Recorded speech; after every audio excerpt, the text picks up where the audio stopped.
What's up, y'all? Welcome back. I just want to say thank you for everybody that's been checking out these videos and everybody that's been a part of helping me share, like, and spread the content. This is Hammer Volume 2 that I'm going to share with a fellow blue belt from the gym.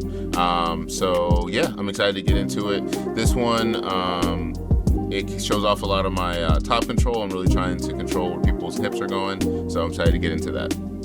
So we start off with this, with the fist bump, of course, and then we're gonna go into trying to take the back, but we end up only taking the side. So let's roll back. So we start here.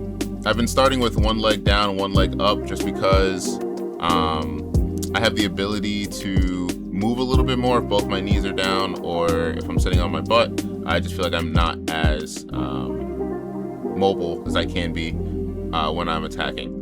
If I'm taking this stance, I'm usually gonna try and press my opponent, and if I'm sitting on my butt, I'm waiting for them to press me. So we scoop a leg, right? We move on to the hip, scoop this leg here, make him sit up. We grab the hip on the back, and now we're just racing to the back. He pauses here, right? And he's not purposely going to his back. He has his frame here, and then he has his frame here on his leg. So what I do is I reach underneath this leg to raise it as high as I can, and then I bring my momentum down this way, which will then topple him over. So boom, we raise the leg up, we bring him down, and then we keep this pin. So now I'm just making sure my tripod is strong. I'm putting all my downward pressure onto him, keeping these knees both pinned down. And he actually has my arm with his arm here as well, right over in his sleeve. So as soon as we get that free, we're staying really tight, and then we lock up this leg on his to keep both of his knees pointed away from his spine, and then we're using this pressure to flatten out his back so that his spine is contorted. So now we're just trying to grab this scarf hold. We actually have the wrist here, and then we're just trying to get him off of our lapel. So we get the scarf hold now, we're just locking this up. Like I said, I've been using this a lot for my setups. He rolls out of it, so then we go to take his back. We're gonna try and set up something else here. I'm still trying to figure out what I want to set up from the side control, but he kind of sat up a little bit, so we ducked him back, and then we tried to go for mount, but we missed this bottom leg. So when you go check the back and you're pulling someone down, this bottom hook is more important than this top one, right? But he was kind of sitting on my leg when he sat back, so it was hard for me to get this out. So I thought in my head, let me just sit back, get this top hook, and then as the momentum, I'll be able to slide my leg out. But I wasn't able to slide my leg out, and he actually moves his leg in front of mine. So I start shifting over to top, because I know I'm not gonna be able to take his back, and then we start going for this wrestling half here, which he doesn't like, and he starts facing towards me. And here he's just putting on great frames, so we're literally just laying on the weight. We want him to carry all of our weight as we settle into the position that we want. So I was gonna go for my normal leg pass, but just from the way his frames were, we weren't gonna get that. So then I started moving over towards his head, and we're just trying to work his back on the mat, good old wrestling pin style. He's doing a good job of putting frames, and here, right? Let me pull it back just a little bit. We have this nice triangle, right? So we're driving in with both of our toes here. We're pushing down on this shoulder, which we want to be on the mat, and then we're hiking this shoulder up with our arms. And all this is doing is, like I said, we're putting all of our weight on his frames. I'm not exerting that much energy, but he's getting tired down the bottom. So we're just waiting, we're being patient, because like I said, it really sucks to have all this weight, and as you see, the frames start breaking down a little bit. Going for this cross face so he can't go into a deep half, and we're still just laying on the weight. Reach back to see if we can break that foot connection, but it's pretty strong. So we're just making him carry all of this as we're getting the position that we want, not rushing anything. We have this wrist, so we're thinking about going for a Kimura around his back, but he pulls away, and he ends up getting back to his full guard. We never let go of that wrist the whole time. One thing that I've been doing is once I get a wrist connection, no matter how the position is going, unless it's going in a really bad position, is I hold the grip, because you never know when it might be useful in the new position you end up in. So we're trying to grab his arm here, he flips out, and then he goes into full mount. We still have this wrist right here. Immediately, we tripod back up, so boom, boom, and then we're grabbing this lapel with this hand, and then all of our weight is in this forearm on his neck to keep him still, and we're immobilizing this arm so he can't do anything with it, and then his other arm is on the outside of my body. So boom, here we're just slowly transitioning to the knee. So instead of just letting go of the arm here, right, and then grabbing the pant leg, which can lead to a lot of things happening, we walk the arm up to where we want to grab the leg pant, and then we block in his arm with this leg. So we lock it in, boom. We lock in his arm. So now, yes, it's going to be easy for him to get this arm back out, but it won't be as easy as if there wasn't a block there. And it gives me that split second to grab this pant grip. Boom, grab the pant grip.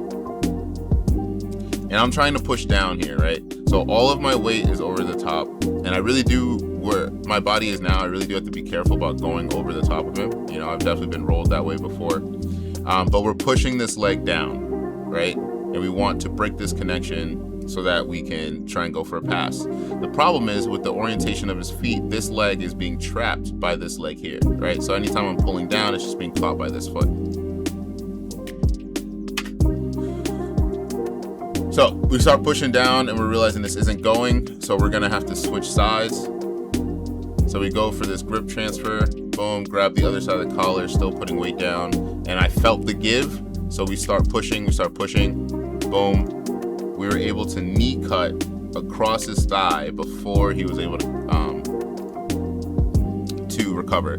So boom, we push this down. Let's see if I can get, there's the break, right? So his legs are open here, and this knee instantly comes up. And remember, my hand is still on the leg, so I'm able to make that hole for my leg to shoot through. So boom, we shoot through, and then we settle into this half, and then we start going into my favorite pass.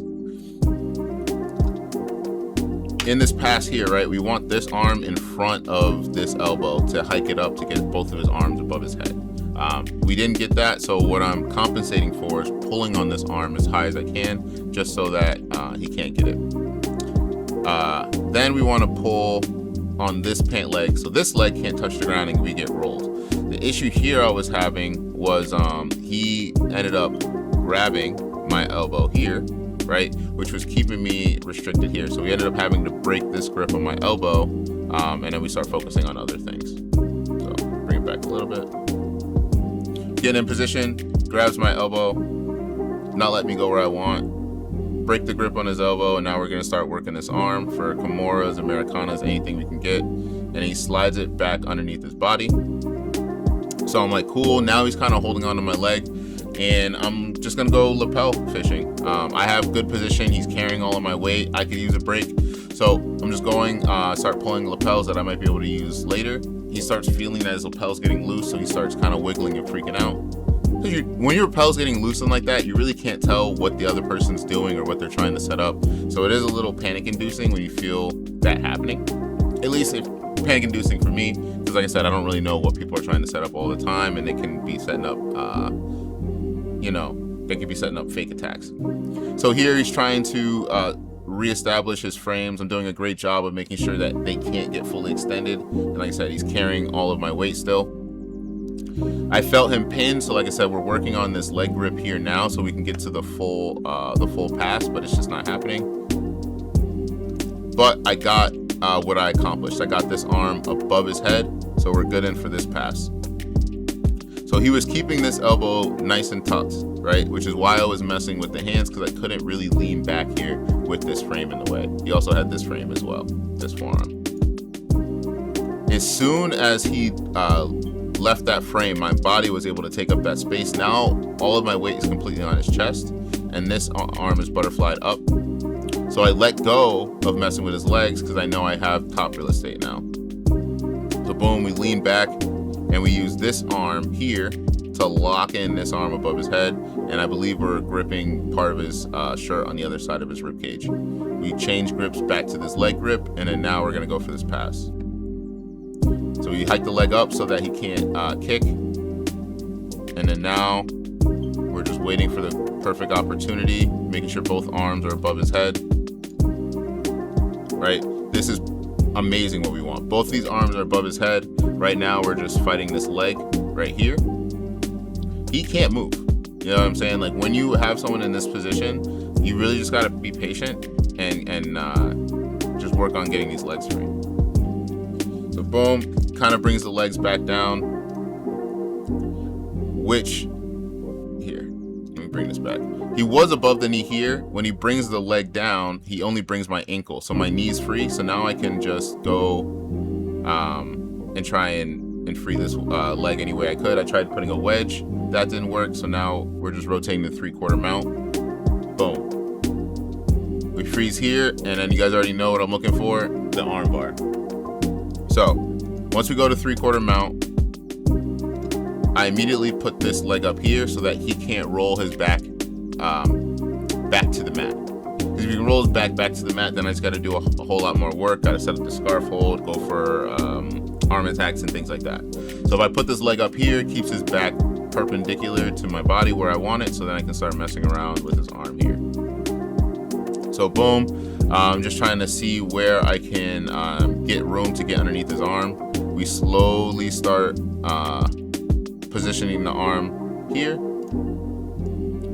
So here I dig underneath his arm, and he does a good job of grabbing his own arm already because he already knows I'm going to go for some sort of attack. And it's actually really cool where he grabs. Let me see if I can pull it back here. We dig underneath.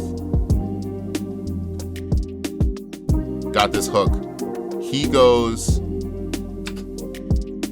in front of my hand and grabs his wrist so that I'm not completely underneath his arm, right? I am under his arm, but this arm is blocking, so I don't have full control. It's a really cool block here. I post on his neck because I'm getting ready to bring this leg in front of his head and then go for the attack. So we go for the pivot. I was honestly just gonna slip this knee right over, but I was losing grip here, so I take a pause.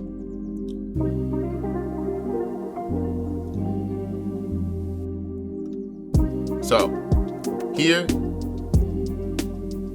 I feel that I can get the arm bar. I'm in really good position, and I'm finally able to scoop this arm all the way underneath.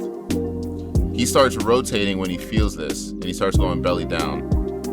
And I'm able to get the arm fully through, and I grab my own shoulder. My coach showed this to me like last month, and it's been something I've been doing with my arm bars. It's been helping with my finishing of them, is locking up your own shoulder, and that way you have the arm.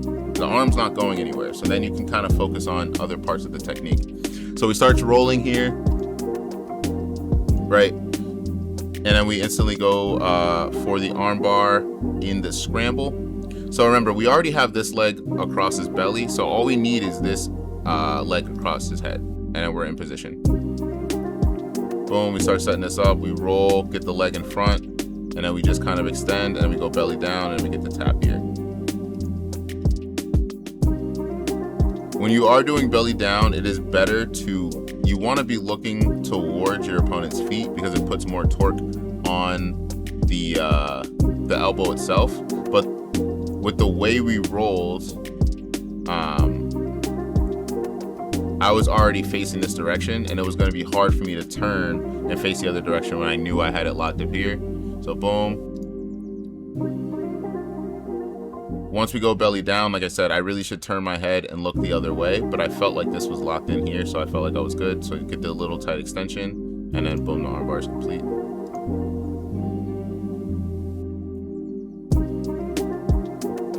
Go ahead, go in for a reset here. Got a couple minutes left on the clock.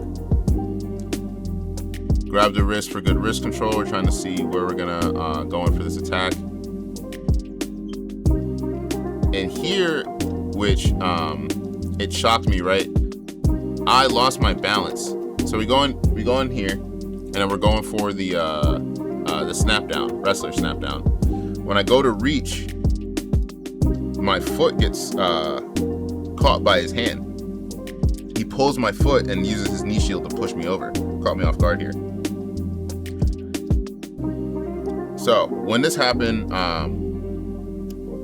I haven't really gotten into leg locks yet, right? I'm really just trying to learn the basics and the fundamentals. So once we ended up in this position here, I was in an amazing footlock position.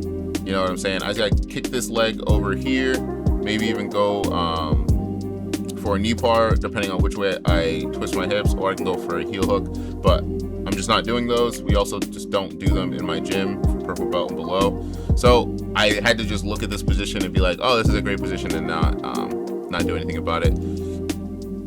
Here, he does an amazing twist around. Luckily, my foot is kind of here blocking him a little bit, but I can't really do much here with this, honestly. When your legs are crossed, there's not too much you can do.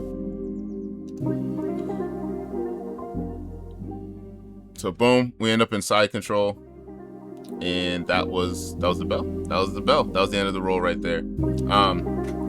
So now, sometimes after a roll, coach comes over. We just start going over some things that happened in the roll. So he was just going over the position when I had the tripod here on him, and he was just trying to explain that an easy way to get over this is pushing the elbow away from the head.